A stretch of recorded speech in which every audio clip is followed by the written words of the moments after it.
Outspoken Foreign Secretary Boris Johnson last night warned it could take years for Britain to seal the trade deals necessary to thrive post-Brexit, in comments that put him at odds with cabinet colleague Liam Fox.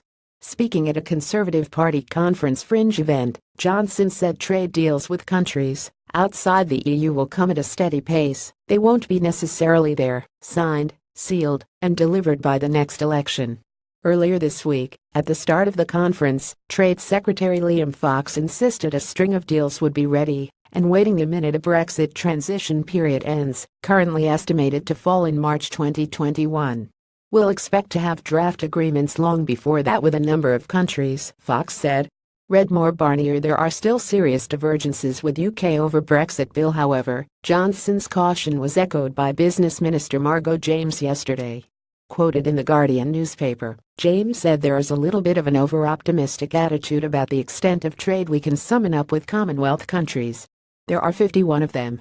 We export more to Germany than we do to the entire Commonwealth, so there's a lot of work to be done. She added, we export 7 times as much to Germany as we do to India. Johnson said last night that loads of deals would be done by the next election, but said larger agreements would take longer. "I just don't want you to run away with the idea that you know that they're going to be easy, or that they are all going to slot into place very fast," he said.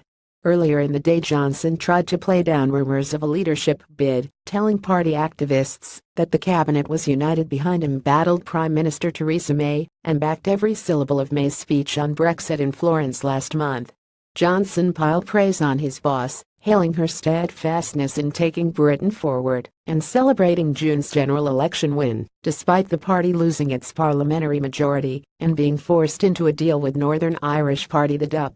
Read more. Theresa May Brexit transition period could be less than 2 years for some, the PM will today pledge to battle on in her role during a flagship speech marking the end of the conference.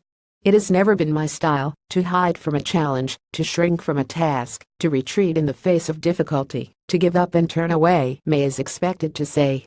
"It is when tested the most that we reach deep within ourselves and find that our capacity to rise to the challenge before us may well be limitless."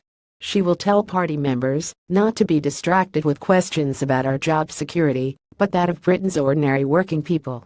"The party must focus on doing everything we can to ensure their tomorrow will be better than our today," she will say, in a thinly veiled warning to colleagues plotting her downfall. She will tell delegates she is focused on making the UK stronger, fairer and more prosperous, saying she will not be put off by obstacles and barriers along the way. Meanwhile, yesterday, diminutive International Development Minister Priti Patel did little to play down her leadership ambitions, opening her session by telling Tory members, "Thank you for the step up. Some of our most successful leaders have of course been the smallest."